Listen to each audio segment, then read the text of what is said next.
Germany heads to snap national elections on Feb 23rd following the collapse of Chancellor Olaf Scholz' three-way coalition. But what are the key issues and how are people reacting?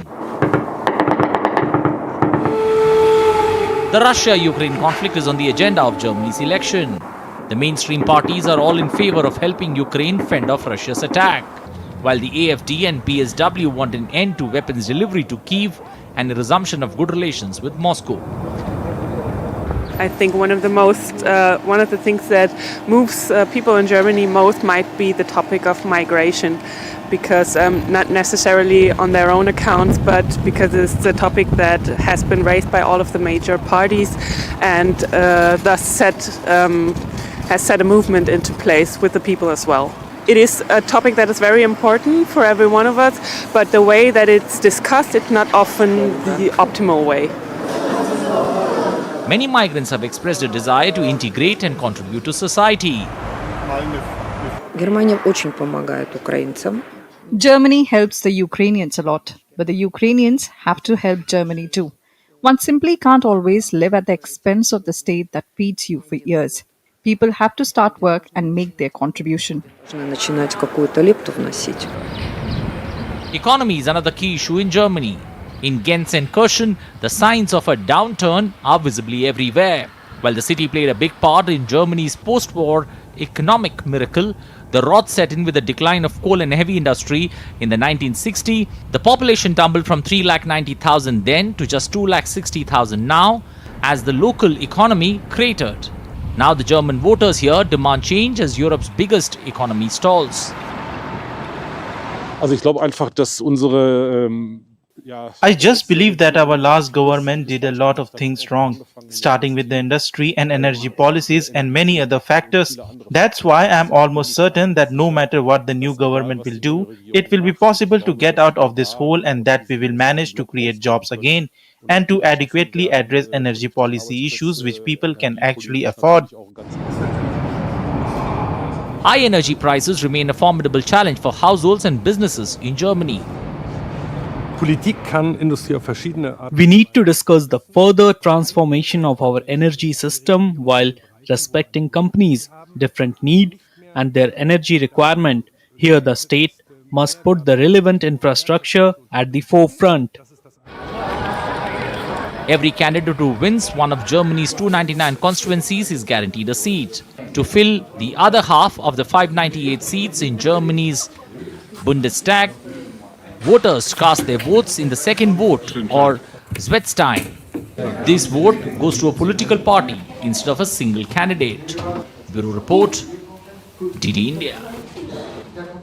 All right, to talk more on this, let's go across to DD India's Amit Mukherjee is joining us live from Delhi.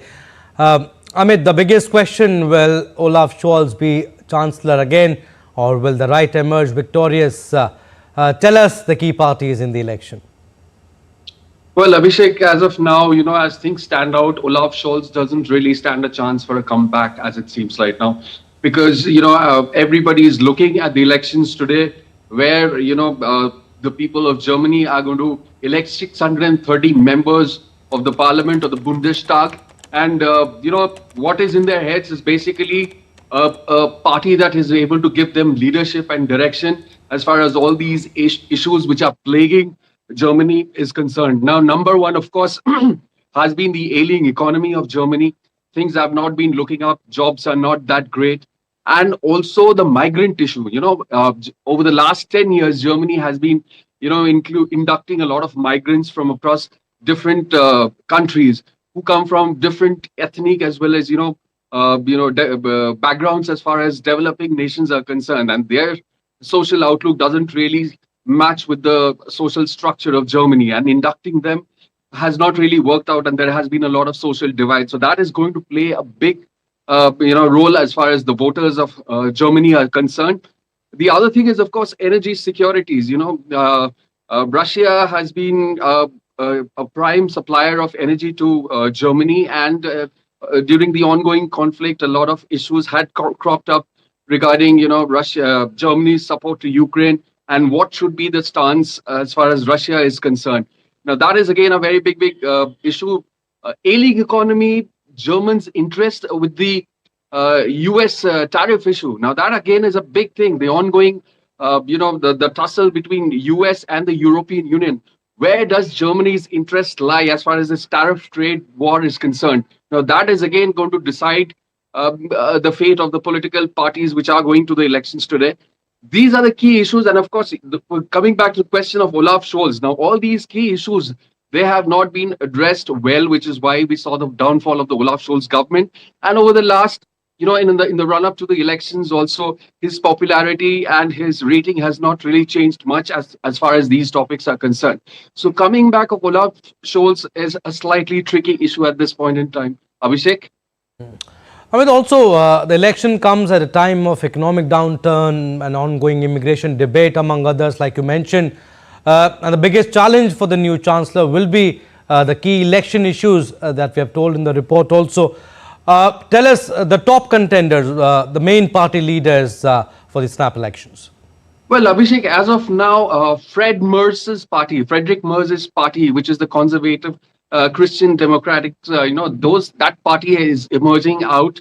Now, why it is emerging at this point in time? Because it has some traction with the public, but it has also been a part of coalition. So it is not, isolated from other parties, and they are ready to form some sort of alliance in case of a post-poll scenario. So Friedrich Merz at this point in time is being projected as one of the, possible chancellors of Germany next.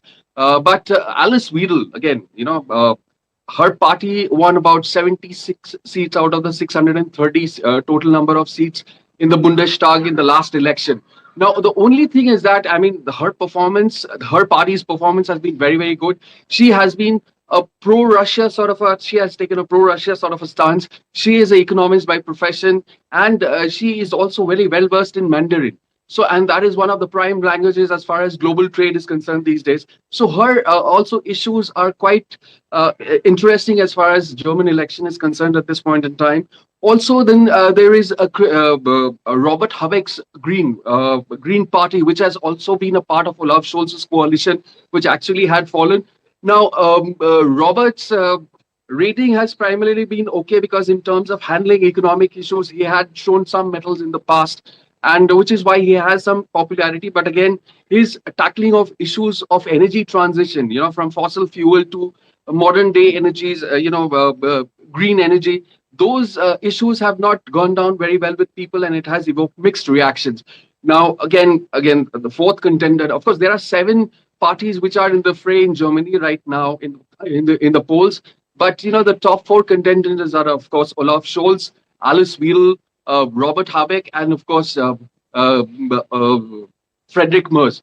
So, these are the top 4 contenders which everybody is looking at. Now, what needs to be seen is if Alice Weidel's party is able to double its figures, like from 76, it goes up, and it sort of creates a compulsion for other parties to look in for a coalition with her, because she is also a very, very popular figure as far as, young Germans are concerned. So we might see some change in what predictions are right now as far as the next formation of the government and the next head of state for Germany is concerned. Abhishek? All right, Amit, we'll leave it at that. Thank you for the time being, but yes, we'll keep coming back to you.